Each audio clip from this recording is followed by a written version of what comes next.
Mula pa noong unang pagkikita nila, agad nang nahulog ang loob ni Nadia kay Joshua. Hindi lang dahil sa gwapo ito, kundi dahil sa kabutihan ng puso niya. Kay Joshua, ramdam ni Nadia na kaya niyang maging totoo. Walang kailangang pagkunwari, walang kailangang baguhin sa sarili. Habang ang ibang babae ay naniniwalang kailangan man din lang para mapansin ng lalaki, si Nadia ay iba. Mas pinili niyang maging tapat, maging totoo, at panindigan kung sino siya. Hindi ko kailangan isuko ang sarili ko kapalit ng mamahaling regalo, magarang hapunan, o mga bakasyon sa abroad. Darating din ang araw na makikilala ko yung lalaking tatanggap sa akin sa lahat ng iba at kahinaan ko, sabi ni Nadia sa kanyang isip. At dumating nga ang araw na yon. Nang pumasok sa buhay niya si Joshua, alam ni Nadia, ito na ang lalaking matagal niya nang hinihintay. Tinanggap ni Joshua kung ano ang mga iba sa kanya. Ang malikhaing ugali, ang musikang siya lang ang nakakaintindi. Pati na ang makulay niyang buhok at ang tattoo sa kanyang binti. Sa katunayan, nagpatattoo rin si Joshua ng kapareho ni Nadia. Simbolo ng kanilang pagiging isa. Parang perpektong tugma ang dalawa. Hindi nagtagal, napagdesisyon na nilang magsama na sa iisang bubong. Wala pa silang sariling tirahan noon, kaya iminungkahi ni Joshua na sa malaking 4 na kwartong apartment ng kanyang ina na sila manirahan pansamantala. Ngunit hindi yun nagustuhan ni Maribel, ang ina ni Joshua.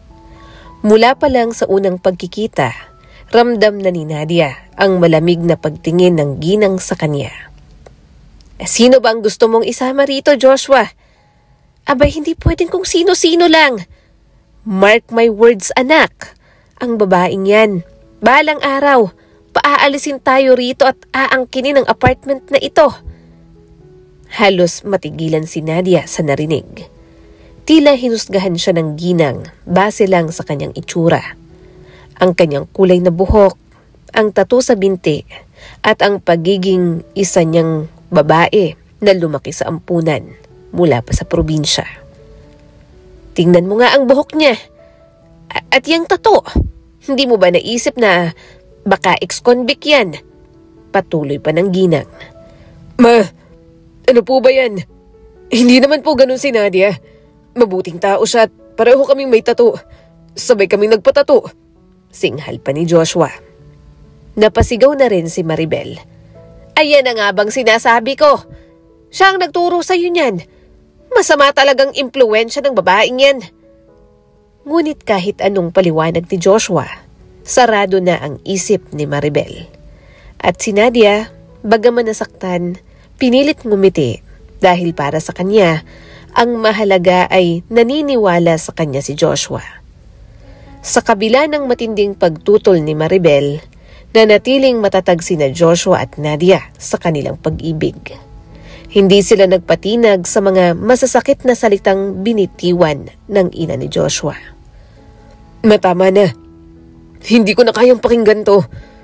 Kung ayaw nyo kay Nadia, fine. Pero hindi rin ako mananatili rito. Lilipat kami. Maghahanap kami ng sarili naming bahay. Kung gusto nyong mag-isa, bahala kayo. Galit, ngunit matatag na sabi ni Joshua.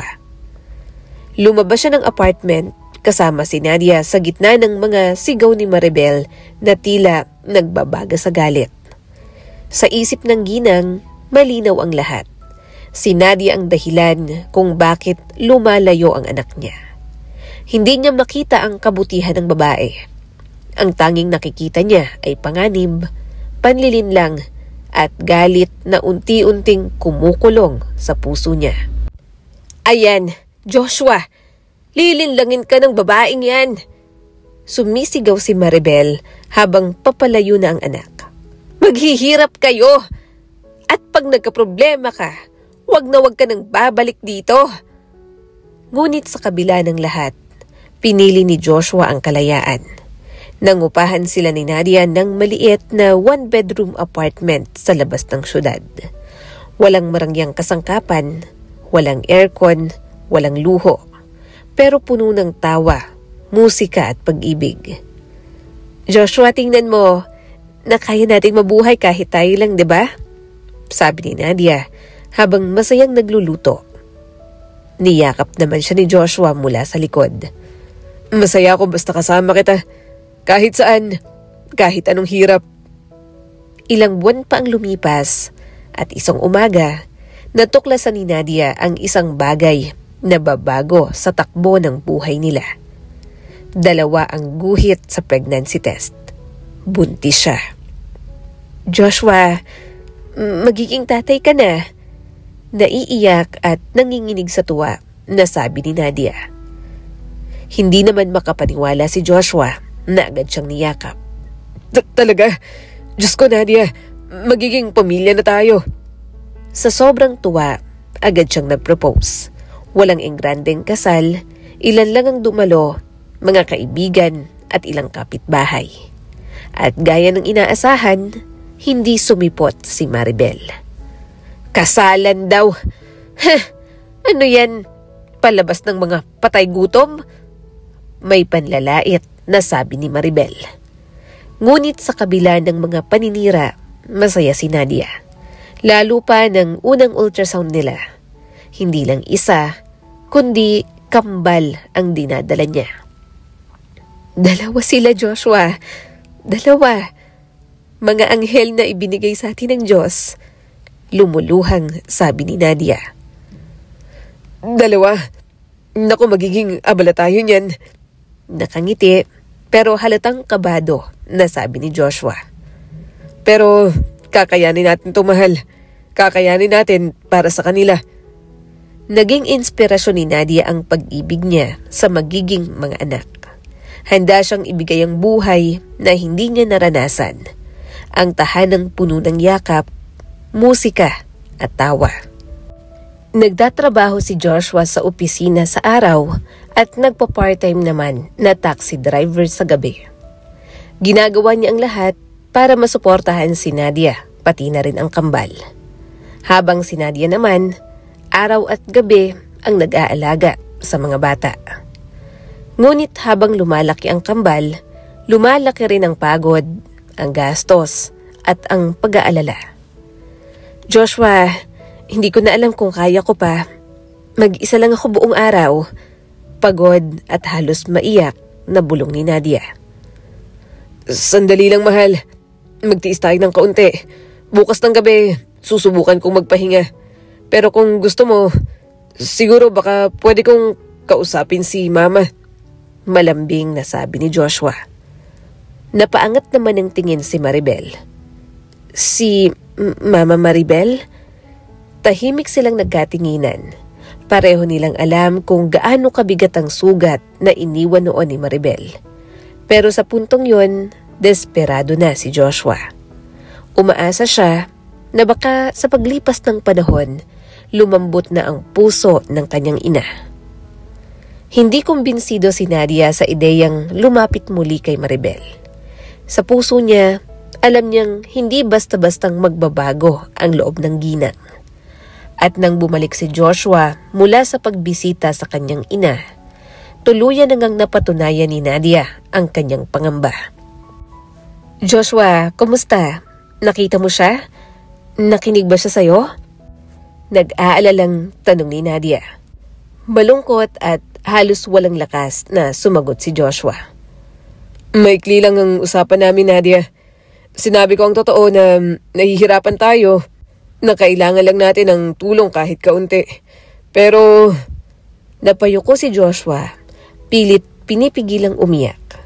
Ang mga salitang narinig niya mula sa kanyang ina, parang mga patalim na tumarak sa puso niya. Ginawa mo yung desisyon mo, Joshua. Pinili mong tumira kasama yung babaeng yan. Ngayon, harapin mo ang pinili mo. Malamig na sabi ni Maribel sa kanya. Hindi yan makakatapak dito at ni minsan, ni mga anak ninyo, hindi ko sila tatanggapin. Tapos na ang usapan. Walang luha, walang emosyon si Maribel. Tila bato ang puso. At sa huling pagkakataon, Huminga ng malalim si Joshua bago siya tumalikod. Fine ma, naiintindihan ko. Pero tandaan mo to, hindi mo na rin ako makikita kailanman. Wala ka ng anak. Malamig at puno ng sakit na sabi ni Joshua sa kanyang ina, bago malakas na isinara ang pinto. At yun na nga ang huling beses na narinig ni Maribel ang boses ng kanyang anak. Lumipas ang ilang buwan at isang gabi ng tag-ulan, habang minamaneho ni Joshua ang kanyang taxi pa uwi, inantok siya sa pagod. Sa isang iglap, naglaho ang lahat. Isang banggaan at sa ospital, idineklara si Joshua na patay na. Hindi makapagsalita si Nadia nang makita niya ang katawan ng asawa. Tila gumuho ang mundo niya. Ang lalaking minahal niya, ang tatay ng kanyang mga anak, wala na. Joshua, bakit mo ako iniwan? Paano na kami ng mga anak mo? Umiiyak si Nadia habang yakap ang larawan ng asawa. Kasabay ng libing ni Joshua ay ang paglibing din ng kanyang mga pangarap. 2 batang kambal, isang maliit na apartment at isang inang halos wala ng pag-asa. Ngunit pinilit ni Nadia.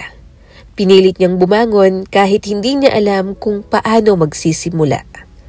Hanggang sa dumating ang punto na wala na siyang mahugot na pera.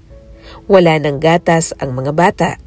At sa desperasyon, napilitan siyang muling lumapit sa ina ng kanyang yumaong asawa.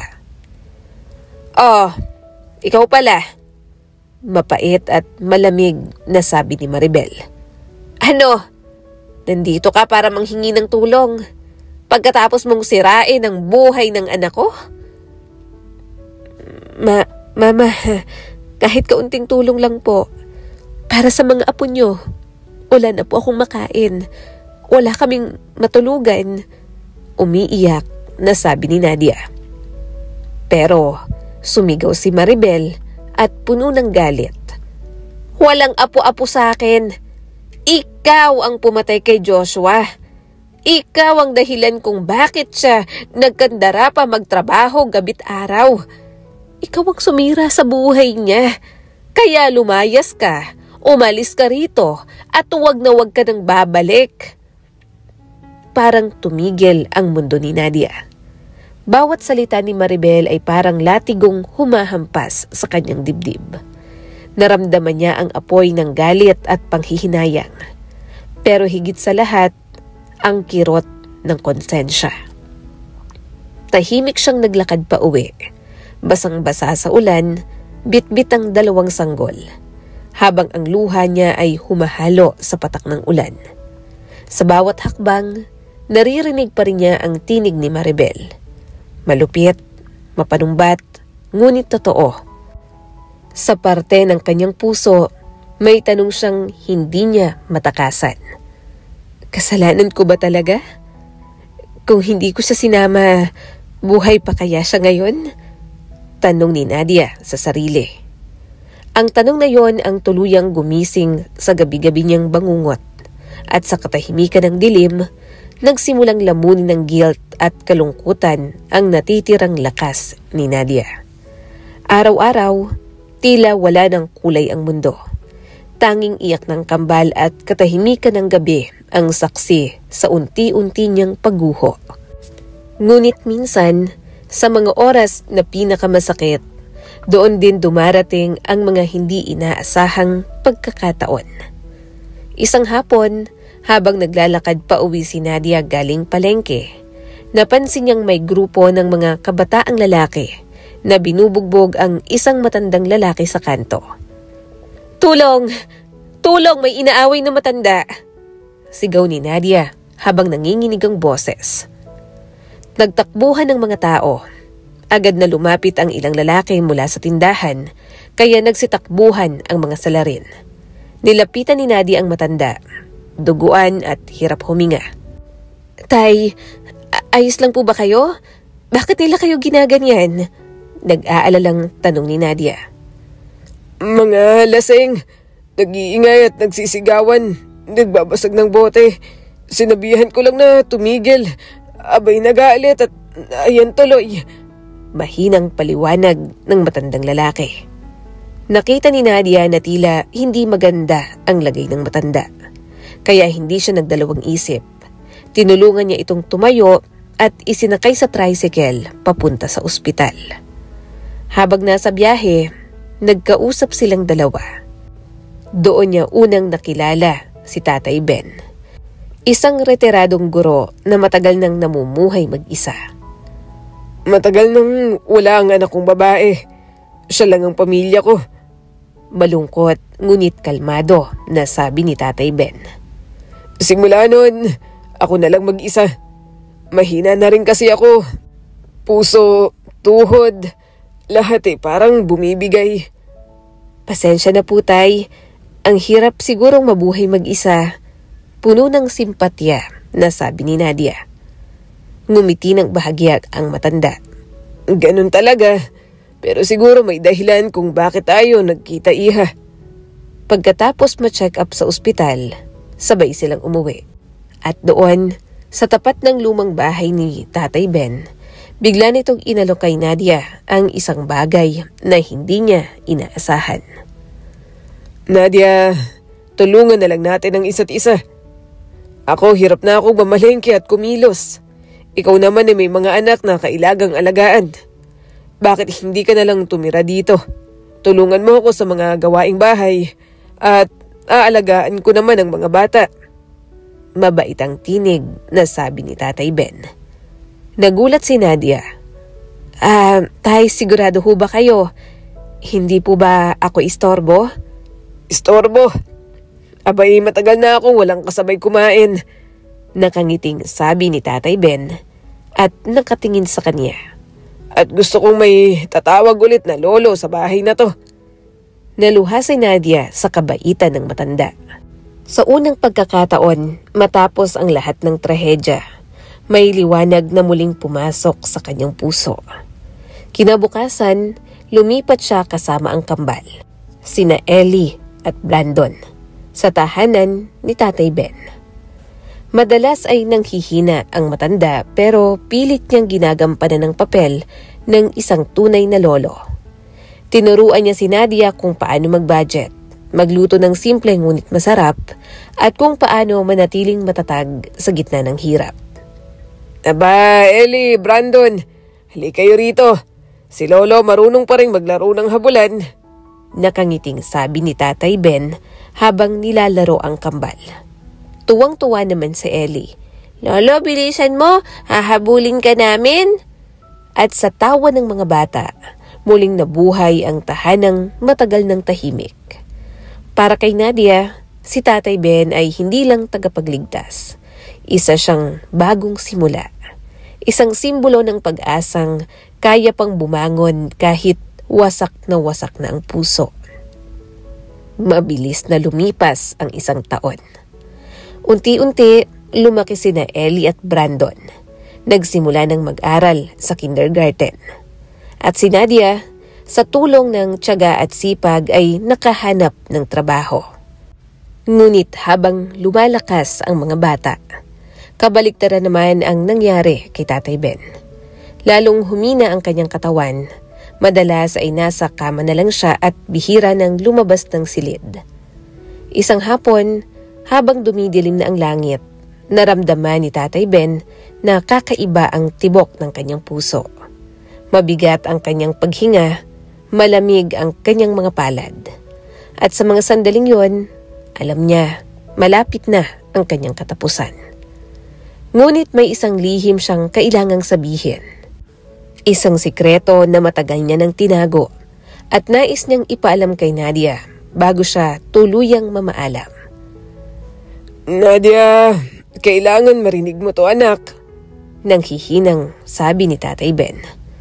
Pero wala pa si Nadia. Nasa trabaho pa siya, abala at hindi alam na may taong naghihintay sa kanya. Naghihintay ng huling pagkakataon para magpaalam. Pagbukas ni Nadia ng pinto, agad siyang napabuntong hininga.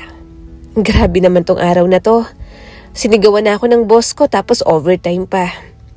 Pagod na ibinaba niya ang gamit sa lamesa. Pagpasok niya sa bahay, narinig niya ang mahinang boses mula sa silid ni Tatay Ben. Nadia! Iha, halika! Tay, ano pong nangyari? Masakit bang dibdib niyo? Sandali lang, tatawag ako ng ambulansya. Gulat na lumapit si Nadia. Hindi, sandali lang, pakinggan mo muna ako. Pilit na nagsasalita si Tatay Ben. Hawak ni Nadia ang telepono, nanginginig sa takot.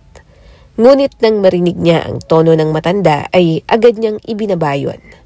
Lumapit siya sa kama at hinawakan ang malamig nitong kamay. Nadia, iniwan ko na sa iyo ang apartment na to. Para sa inyo ni na Ellie at Brandon. Sa iyo na to ngayon. Halos pabulong na sabi ni Tatay Ben. Tay, ano po tong sinasabi niyo? Huwag po kayong magsalita ng ganyan. May isa pa akong dapat sabihin. Isang lihim na matagal ko nang tinatago sa... Hirap huminga, nasabi ni Tatay Ben. Tay, gising. Huwag niyo akong iwan, Tay. Sigaw ni Nadia. Ngunit huli na ang lahat. Huminga ng malalim si Tatay Ben at tuluyang nanahimik. Sa kamay ni Nadia, doon siya pumanaw. May ngiti sa mga labi. Tila payapang nagpaalam sa mundong minsang nag-iwan sa kanya ng lungkot. Naiwan si Nadia na tila tulala, pinanghahawakan ang mga huling salitang narinig. Ang apartment, ang bahay na minsang naging kandungan nila, ngayon ay sa kanya na. Isang pamana ng pagmamahal at pasasalamat mula sa matandang naging parang ama sa kanya. Lumipas ang mga linggo at nailibing si Tatay Ben sa tabi ng kanyang yumaong anak. Sa bawat araw, dinadalaw siya ni Nadia at ng kambal. Dala nila ang bulaklak at mga kwentong hindi na niya maririnig. Tay, salamat. Kung hindi dahil sa inyo, baka matagal na akong sumuko. Mahinang niyang sabi habang hinihimas ang puntod. Ngayon, pangako ko, iingatan ko tong tahanang iniwan ninyo para kay Ellie, kay Brandon at para sa inyo. Muling bumalik sa normal na buhay si Nadia. Ngayon ay mas matatag, mas marunong, mas mapagpasensya. Hindi na niya kailangan mag-alala kung saan sila titira. Sa wakas, may bahay na silang maituturing na kanila. Habang lumalaki sina Ellie at Brandon, nagiging mas independent na rin sila. Ngunit si Nadia, nananatiling mag-isa. Hindi na siya naghanap ng bagong pag-ibig. Hindi dahil sarado ang puso niya, kundi dahil natutunan niyang pagkatiwalaan ang sarili. Na kaya niyang harapin ang mundo nang walang sino mang tutulong kundi ang sarili niya. At tuwing gabi, sa katahimikan ng bahay, tinitingnan niya ang kisame at tila nakikita ang ngiti ni Tatay Ben. Salamat, Tay. Sa lahat, may ngiti na sabi ni Nadia. Lumipas ang mga taon, tahimik na namumuhay si Nadia kasama sina Ellie at Brandon sa apartment na iniwan ni Tatay Ben. Maayos naman ang lahat hanggang isang araw, bigla na lang nasira ang lumang refrigerator. Ay nako, hindi pa ngayon. Bakit naman nasira to? Paano na yung mga pagkain ng mga bata? Naiinis na sabi ni Nadia. Alam niyang kailangan niya ng tulong. Tulong ng isang lalaki.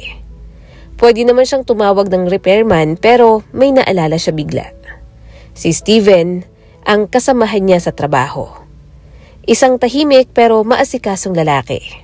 Mahilig sa teknolohiya at higit sa lahat, lagi nitong sinasabi na, Nadia, tawagan mo lang ako kung kailangan mo ng tulong Alam ni Nadia na matagal nang may gusto sa kanya si Steven. Pero hindi pa siya handa.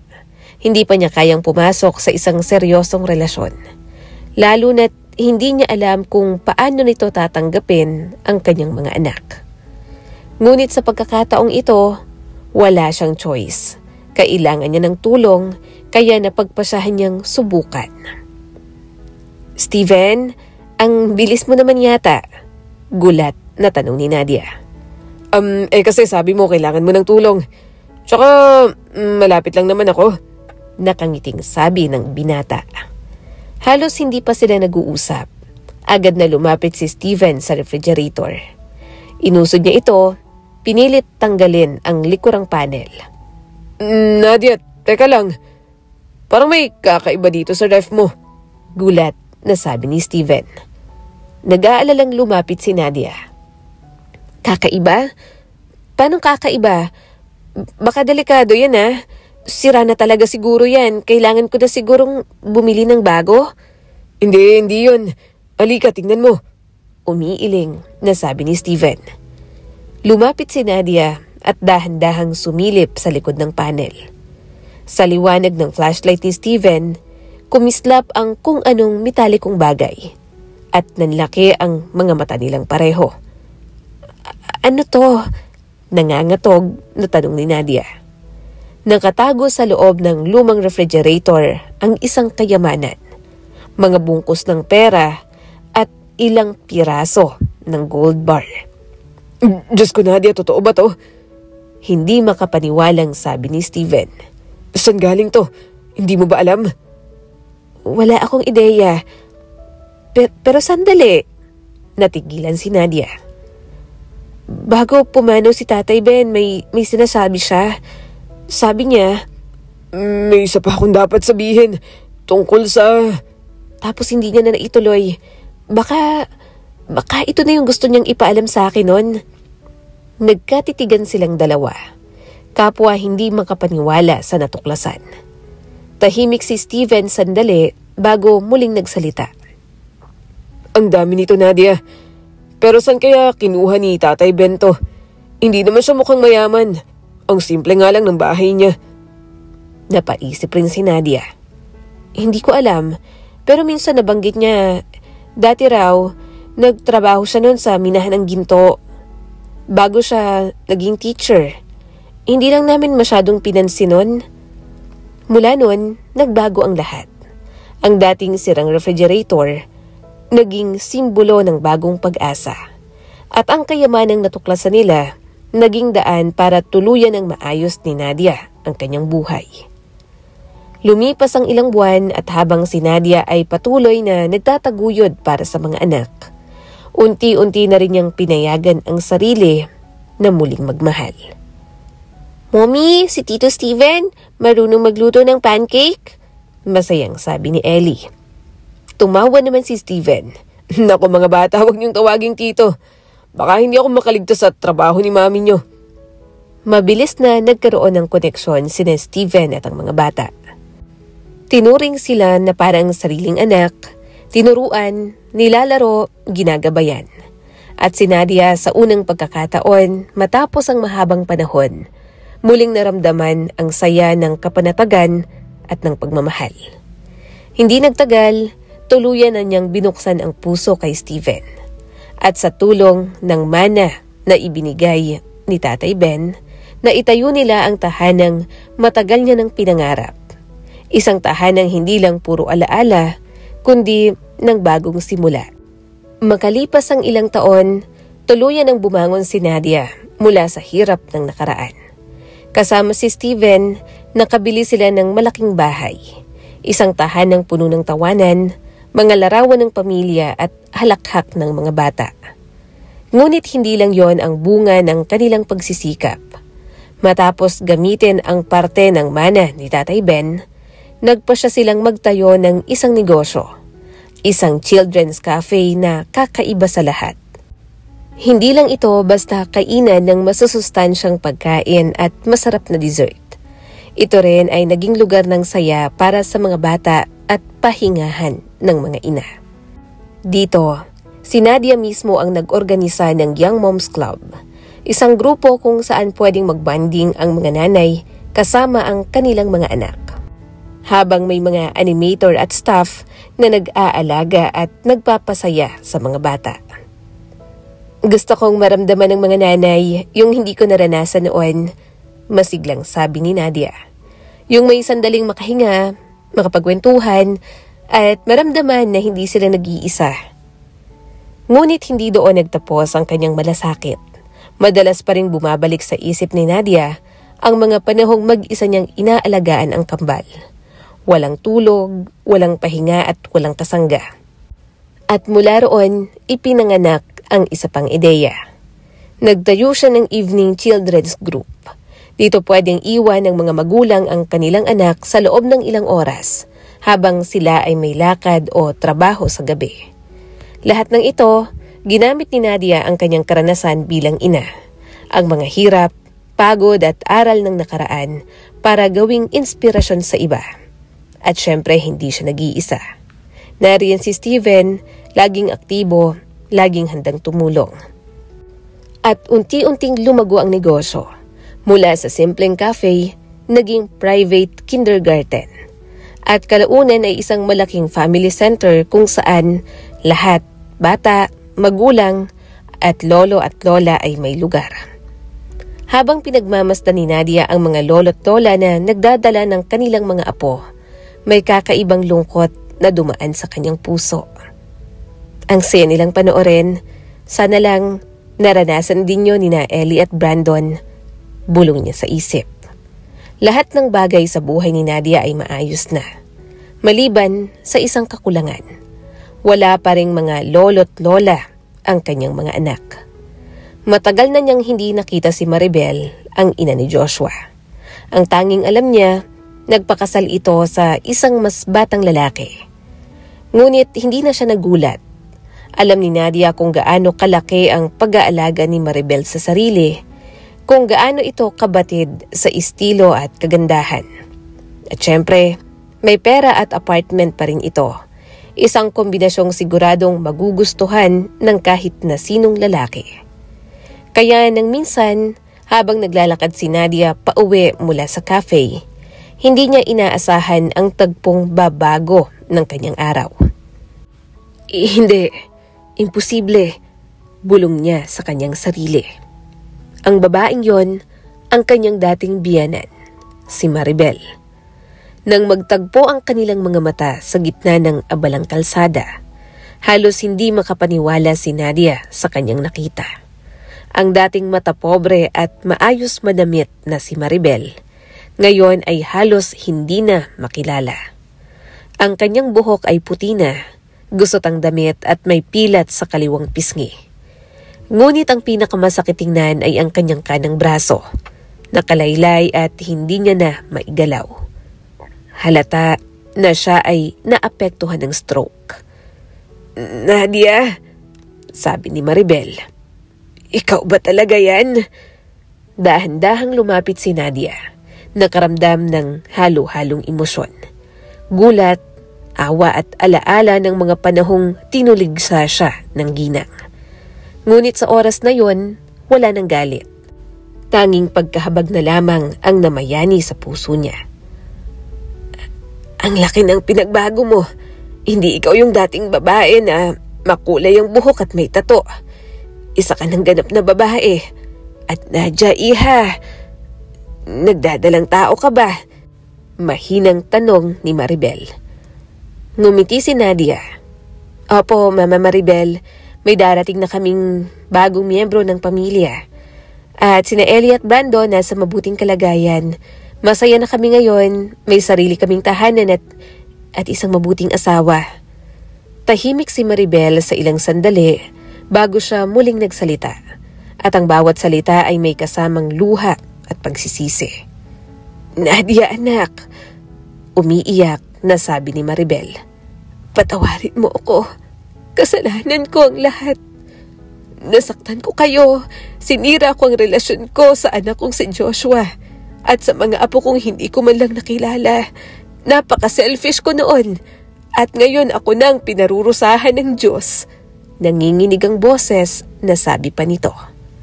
Napatigil si Nadia, ang dating matigas at mapanghusgang biyanan, ngayon ay isang marupok, umiiyak na babae sa harap niya, bit-bit ang bigat ng nakaraan.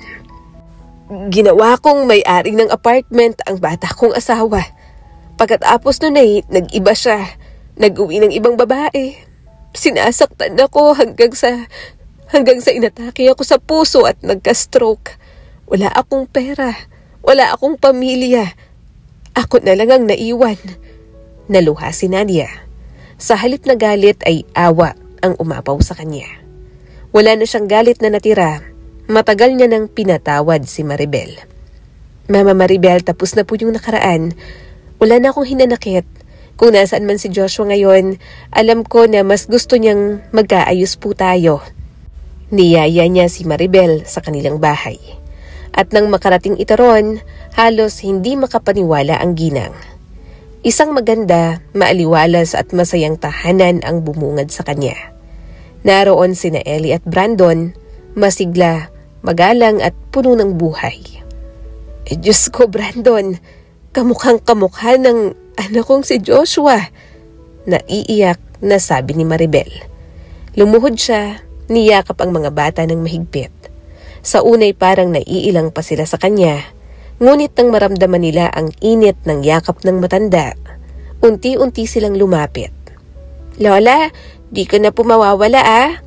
Masaya at inosenteng sabi ni Ellie. Dito ka natitira sa amin? Hindi apo, hindi na ako mawawala. Hindi ko na kayo iiwan. Umiiyak pero nakangiti na sabi ni Maribel. Tumingin si Maribel kay Nadia at may alinlangan sa mata. Pero hindi ko alam kung saan ako titira ngayon, iha. Iniwan ko na yung apartment at ayokong bumalik doon. Bakit pa po kayo maghahanap ng ibang matitirahan, Mama Maribel? Dito na kayo. Hindi namin pwedeng mawala ulit ang lola ng mga anak ko. Muling bumalik ang ngiti sa labi ni Maribel. Puno yun ng pag-asa. Hindi siya makapaniwala na sa kabila ng lahat ng kasalanan niya noon, pinatawad siya ni Nadia.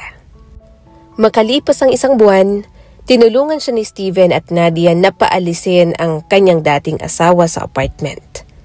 Naghiwalay sila at bago tuluyang umalis, ipinangalan niya ang apartment sa kanyang mga apo na sina Ellie at Brandon. Pagkatapos noon, lumipat siya sa bahay ni Nadia at araw-araw ay inialay ang oras sa pag-aalaga ng mga bata. Oh, Ellie, Brandon, huwag kayong tatakbo dyan sa basa. Mahuhulog kayo. Hali kayo. At saka yung juice baka matapon. Saway pa ni Maribel.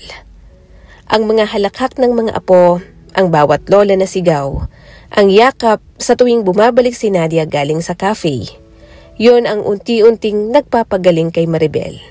Hindi lang sa kanyang katawan, kundi sa kanyang puso. Sa wakas, naunawaan niya kung gaano siya naging malupit noon kay Nadia.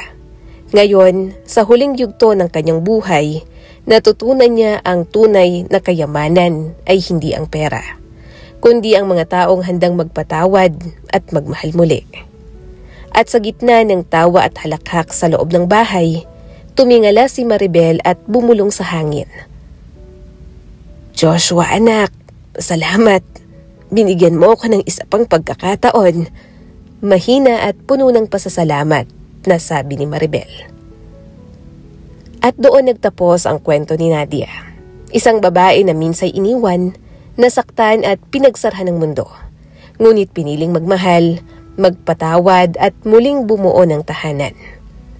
Ang kwentong ito ay nagpapaalala sa atin, ang tunay na yaman ay hindi nasusukat sa ginto, kundi sa puso. Dahil ang tahanang puno ng pag-ibig ay higit na mas mahalaga kaysa alinmang kayamanan sa mundo. Muli, ako po si Skylar Guro at sana may bago kayong natutunan sa kwento natin ngayon.